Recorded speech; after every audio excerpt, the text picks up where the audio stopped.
Filipenses 1, 27 a 29.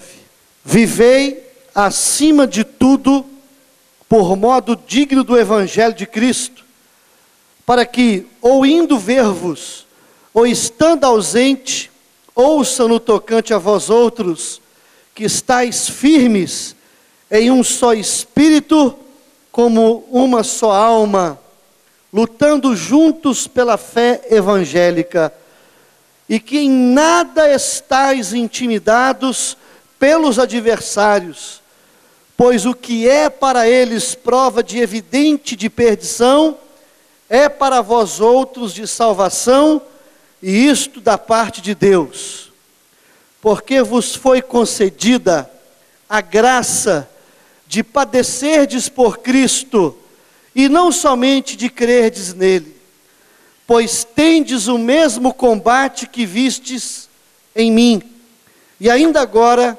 ouvis que é o meu.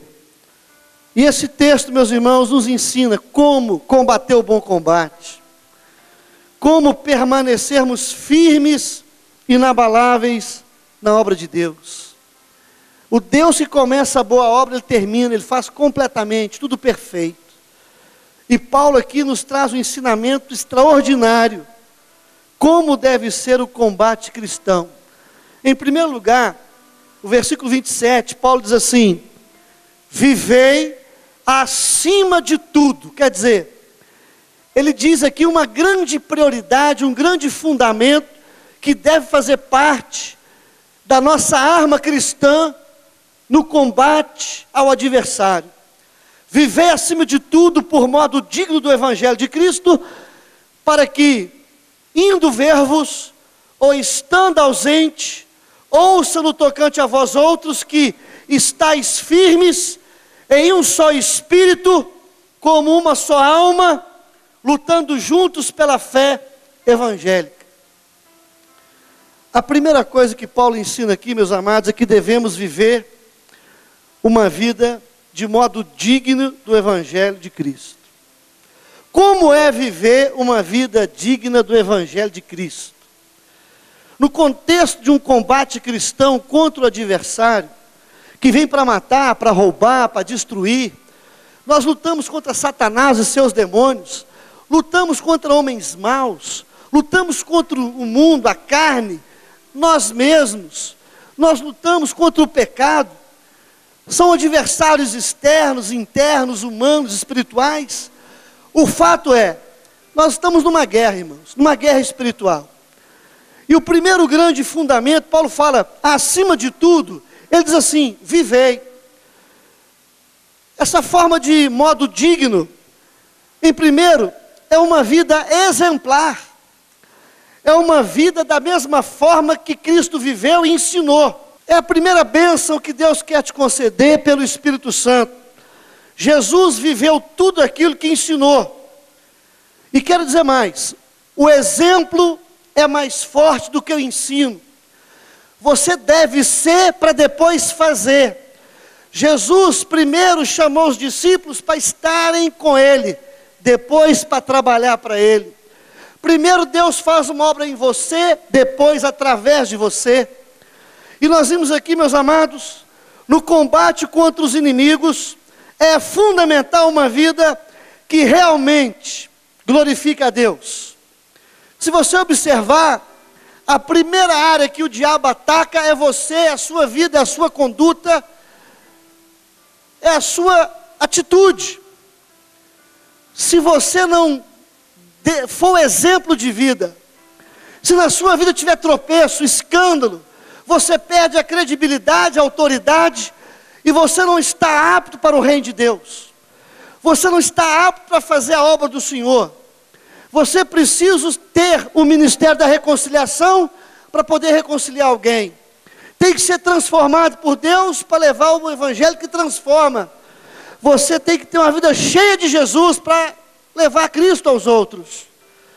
E é isso que Deus está falando aqui, meus amados. Satanás, ele ataca a sua vida. Para você enfrentar Satanás, os demônios, homens maus, a perseguição que vem contra os verdadeiros crentes, a sua conduta, a sua vida, ela fala bem mais alto do que você imagina. O fundamento, primeiro você cresce para baixo, depois cresce para cima. Crescer para baixo é fundamento, é vida com Deus, é santidade, é consagração, é vida séria, obediência a Deus, é uma vida que agrada o Senhor. Se você observar, irmãos, todos os homens que Deus usou, todas as pessoas que Deus está usando e vai usar, são pessoas que dão exemplo de vida. E todos que dão exemplo são perseguidos, eles são afrontados, eles são, como diz a palavra, né? Você vai ser enfrentado pelo próprio adversário. Daniel, antes de ser usado, antes de mudar a sua geração, a palavra de Deus diz que ele foi examinado, ele foi perseguido. A palavra de Deus diz que eles olharam tudo na vida de Daniel. Daniel foi perseguido. Eles olharam tudo, se tinha alguma brecha, algum pecado, algum vexame, algum erro, alguma corrupção, algum engano, alguma mentira, algo falso, se ele era falsificado, se era verdadeiro. E a Bíblia fala que eles não acharam nada que fosse contra Daniel, a não ser na lei do seu Deus. Daniel orava 3 vezes ao dia. Meus amados, quero dizer uma coisa para você. Quando você quer ser usado por Deus, você vai ser denunciado, você vai ser investigado, você vai ser perseguido, você vai ser enfrentado pelo adversário, e ele vai perscrutar a sua vida em todas as áreas. Se você não tiver autoridade, ser exemplo de vida, você não permanece de pé, ele derruba você, e depois que ele derruba você, derruba todas as áreas da sua vida, sua família, seu ministério, seu trabalho. A sua vida num todo cai por terra. Você não pode ser um crente falsificado. Você não pode ser um crente impostor. Você não pode ser um crente falso. Você precisa, para combater o bom combate, ser um cristão verdadeiro. Uma pessoa que não deixou brecha, que o diabo não tem lugar na sua vida. E que você realmente está cercado para a glória de Deus. Meus amados, Jesus foi investigado. Falsas testemunhas depuseram contra ele. Se você observar, meus amados, todos aqueles que vivem piedosamente diante de Jesus serão perseguidos. Se você observar em Atos dos Apóstolos, algumas pessoas, eles foram expulsar uns demônios, estavam lá, e aqueles demônios, quando foram expulsos, aliás, eles não foram expulsos, eles chegaram perto daqueles endemoniados, e disseram assim: nós expulsamos vocês, demônios, em nome de Jesus, a quem o apóstolo Paulo prega. Os demônios responderam: nós conhecemos Jesus, sabemos também quem é Paulo, e vós quem sois? E o texto sagrado nos ensina que os demônios tiraram a roupa daquele povo, eles ficaram nus, eles apanharam, eles foram envergonhados, porque a fé que eles tinham era uma fé falsificada, eram impostores, eram pessoas mentirosas. É por isso que Paulo fala: vivei acima de tudo, de modo digno do Evangelho. A sua vida, ela faz diferença. Aquilo que você faz, fala muito mais alto do que aquilo que você diz, aquilo que você ensina. Você precisa de autoridade. Jesus falava não como os fariseus, mas com quem tem autoridade. 2 guardas foram tentar prender Jesus, e quando chegaram lá, o Senhor Jesus estava pregando, falando da sua palavra, a sua mensagem, e os guardas voltaram, não tiveram coragem nem de colocar as mãos em Jesus. O superior perguntou: mas espera aí, eu mandei vocês prender Jesus, por que vocês não o trouxeram? E eles responderam assim: ninguém nunca pregou como esse homem, ele tem autoridade. Por isso que Paulo fala: vivei acima de tudo, de forma digna do Evangelho. Primeiro, vida exemplar. Você tem que viver o Evangelho, de forma que ninguém tropece por sua causa. que não cause escândalo para ninguém. Por isso que sou a favor da disciplina na igreja. A disciplina visa a restauração e crescimento da igreja, irmãos. É difícil estar na igreja, porque na igreja, as ovelhas, elas querem trabalhar, querem fazer a obra de Deus. E eu quero dizer uma coisa aqui, sem medo de errar. Sabe qual é o maior problema da igreja? Sempre foi, sempre será. O maior problema da igreja é a liderança, irmão. Os pastores, presbíteros, diáconos, ministros de louvor. É esse povo que é o problema da igreja. Eu não estou dizendo essa igreja aqui não, é a igreja do Senhor Jesus na face da terra. Porque quando você tem uma liderança na frente da igreja, que não é exemplo para a igreja padece, a igreja sofre. Da mesma forma que o grande problema é a liderança, a grande bênção da igreja é a liderança também.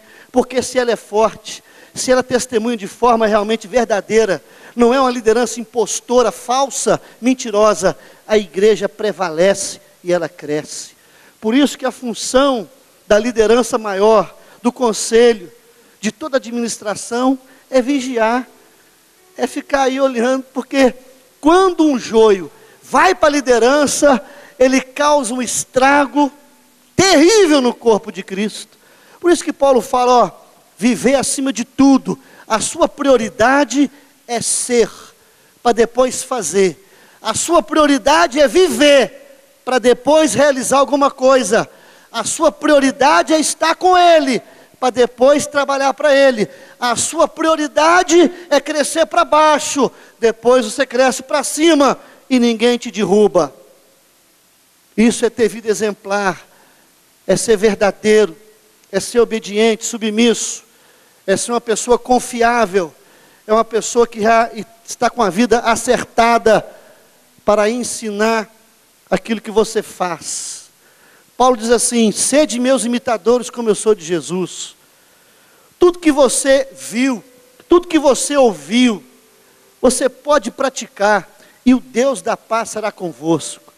E nessa primeira fase ainda de viver de modo digno, não é simplesmente uma vida exemplar. Olha só o verso do mesmo versículo 27. Ele fala assim: estai firmes. Estai firmes. Não é simplesmente uma vida exemplar, uma vida verdadeira, mas uma vida firme.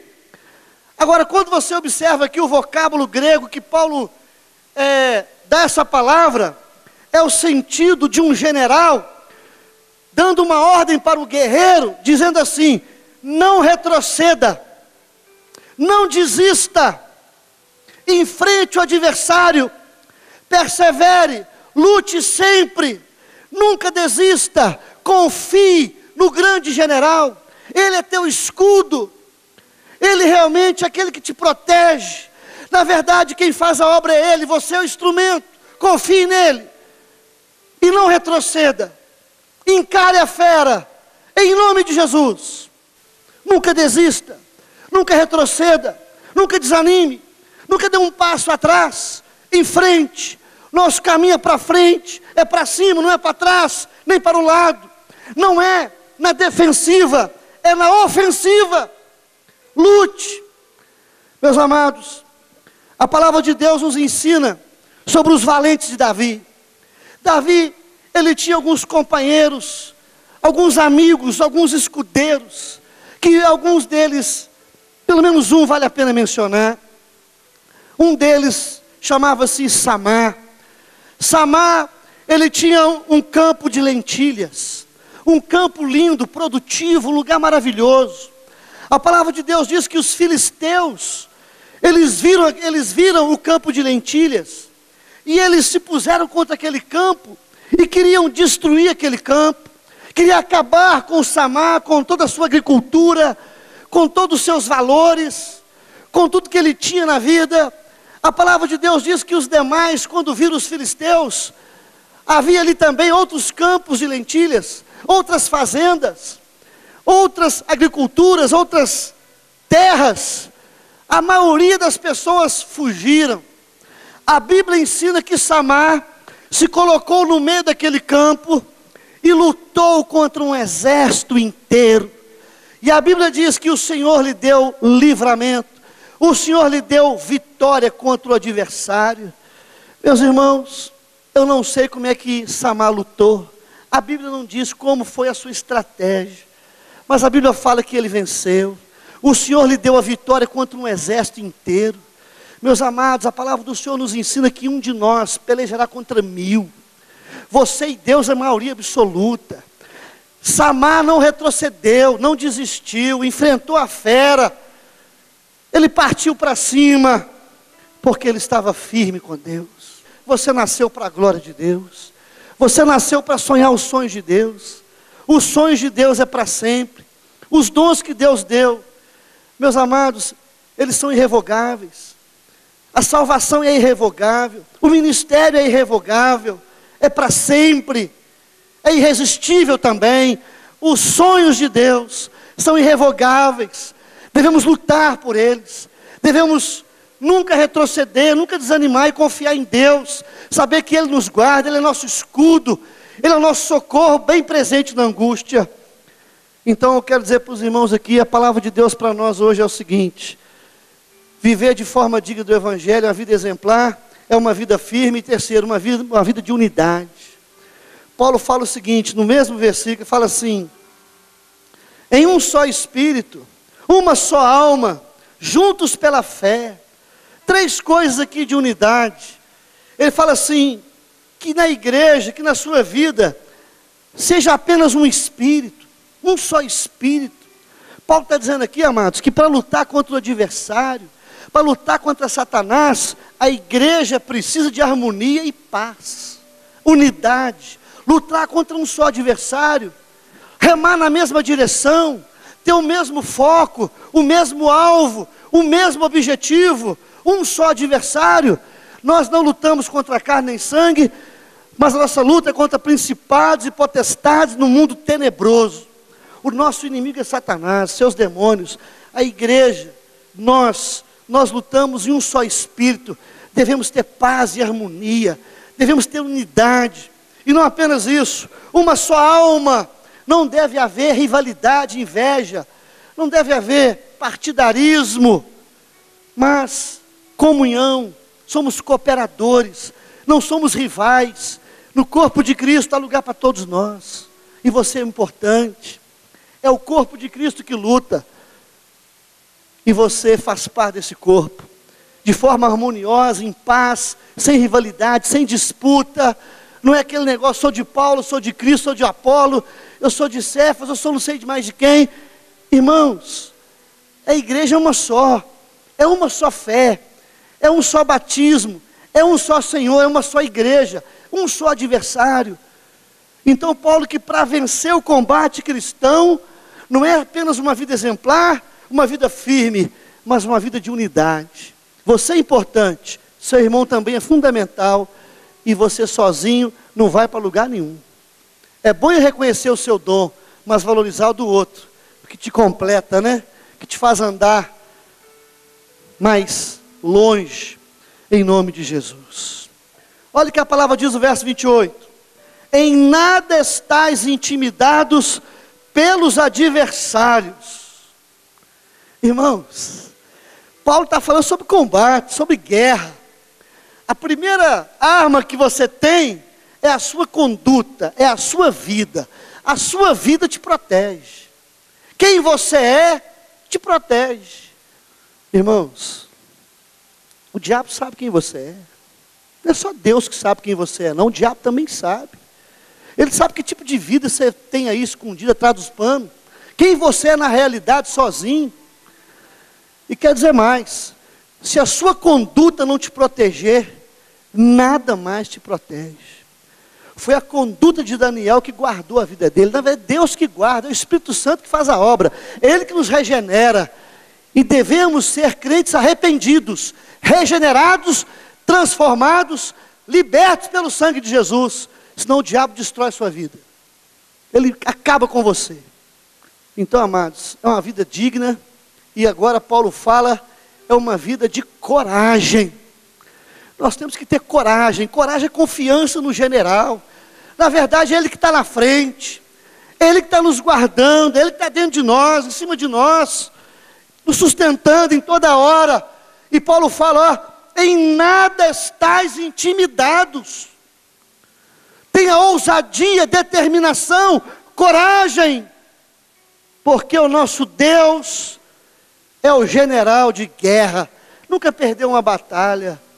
Da mesma forma que Deus quer que você tenha vida, tenha coragem para enfrentar, firmeza para não desistir, nunca retroceder, mas para encarar em nome de Jesus. O Senhor é quem te guarda, o Senhor é a tua sombra, a tua direita. De dia não te molestará o sol, nem a lua de noite. O Senhor te guardará de todo mal, a tua alma, a tua entrada, a tua saída, desde agora e para sempre. Coragem, o nosso general é Cristo. Agindo Deus, quem impedirá? Ele defende a igreja, Ele se entregou pela igreja, e Ele protege a igreja, e Ele está no meio da igreja.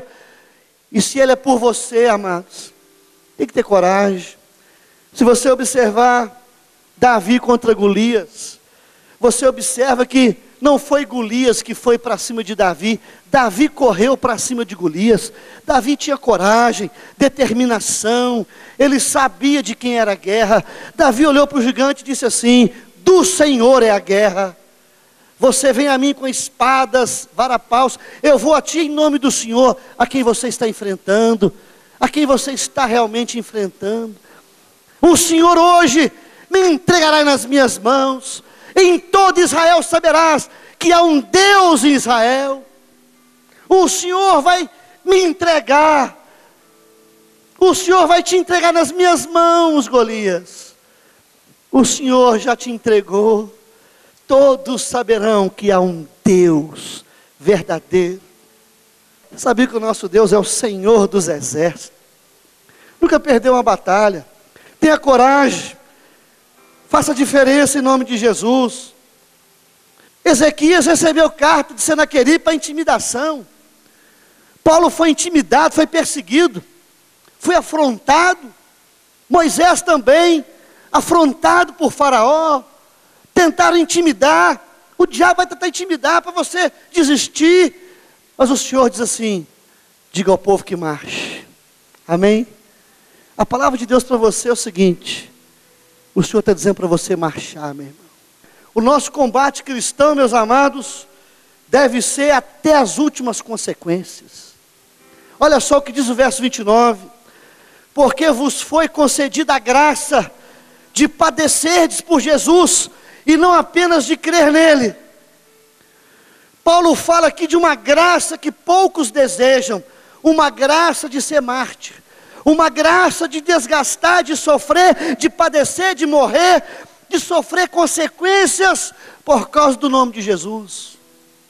E Paulo fala isso: o combate cristão deve ser até a morte, até o martírio, até a graça de você saber: eu estou sofrendo não por causa do pecado, eu não estou sofrendo porque a minha vida está na mão do diabo, eu estou sofrendo por amor a Cristo. Eu recebi essa graça para padecer por Ele, e não apenas crer nele, mas receber apenas também a bênção daquilo que Ele recebeu por mim. A graça da igreja é padecer por Cristo, é sofrer por causa do Evangelho, porque você não é um algodão doce, você não é açúcar do mundo, você é sal. O sal ninguém gosta, o sal cospe, o sal é algo insuportável. Muitos morreram queimados vivos, foram comidos por feras, emparedados, foram perseguidos, queimados vivos. Homens dos tais o mundo não era digno. Irmãos, é graça sofrer por Jesus, padecer por Ele, e saber que assim como perseguiram Jesus, nos perseguirão também. Mas um sofrimento, não por causa do pecado, mas um sofrimento por causa da cruz, a qual nós abraçamos e amamos, e nos gloriamos nela. A palavra do Senhor nos ensina que Pedro, ele foi perseguido por causa do Evangelho. A perseguição de Pedro foi terrível, porque ele foi perseguido até a morte. E Pedro foi um dos homens que mais se pareceu com Jesus, depois da conversão. Foi o que deu mais trabalho também. mas depois que converteu, deu trabalho para o inferno. Primeiro deu trabalho para Jesus, depois a capetada passou magrelo com ele, porque ele foi um homem de Deus. Pregou o evangelho, viveu o evangelho, foi líder, mas também foi perseguido. O prenderam e disseram assim: você vai morrer igual Jesus. Já que você se parece tão com ele na pregação, a sua vida, seus milagres, a sua autoridade, a sua credibilidade, a sua firmeza, a sua coragem, então Pedro, a melhor forma de você morrer é igualzinho do seu mestre. Aquela morte de tortura, de escárnio, de sangue. Você vai demorar a morrer, Pedro. Vai morrer aos poucos. E queremos ver você gritar. E Pedro respondeu assim: vocês podem me matar, vocês podem me torturar, vocês podem fazer o que quiser. Só que tem um detalhe: me crucifique de cabeça para baixo. Eu não sou digno de morrer igual meu mestre, não. Eu quero morrer de cabeça para baixo. Porque morrer igual Jesus morreu, só Ele é digno de morrer desse jeito. Eu não sou digno de morrer como meu mestre. A minha oração é que cada irmão aqui possa combater o bom combate de forma digna do Evangelho, corajosamente, e em nome do Senhor Jesus. Não apenas assim, mas até as últimas consequências. Aconteça o que acontecer, eu sou de Cristo. Eu sou do meu amado e Ele é meu. Que tipo de vida você vive, irmão? De forma digna, firme, corajosa? Até as últimas consequências? Ou seu cristianismo é uma bolha de sabão, qualquer coisa, você desfaz de desiste de tudo? A minha oração nessa noite é que você possa combater o bom combate, acabar a carreira, guardar a fé, e ser homem de Deus, mulher de Deus, e não ficar interessado nas bênçãos que Deus pode te dar, beliscar algum favorzinho dele, mas ame Ele acima de qualquer coisa, busque acima de qualquer coisa. Jesus é melhor do que a bênção que Ele pode te dar, Ele é a maior bênção que você pode ter, Ele é tudo que você precisa. Por isso que a palavra do Senhor diz: a Ele toda a honra, toda a glória, todo o louvor, para todo sempre. Amém. Que Ele te abençoe em nome de Jesus.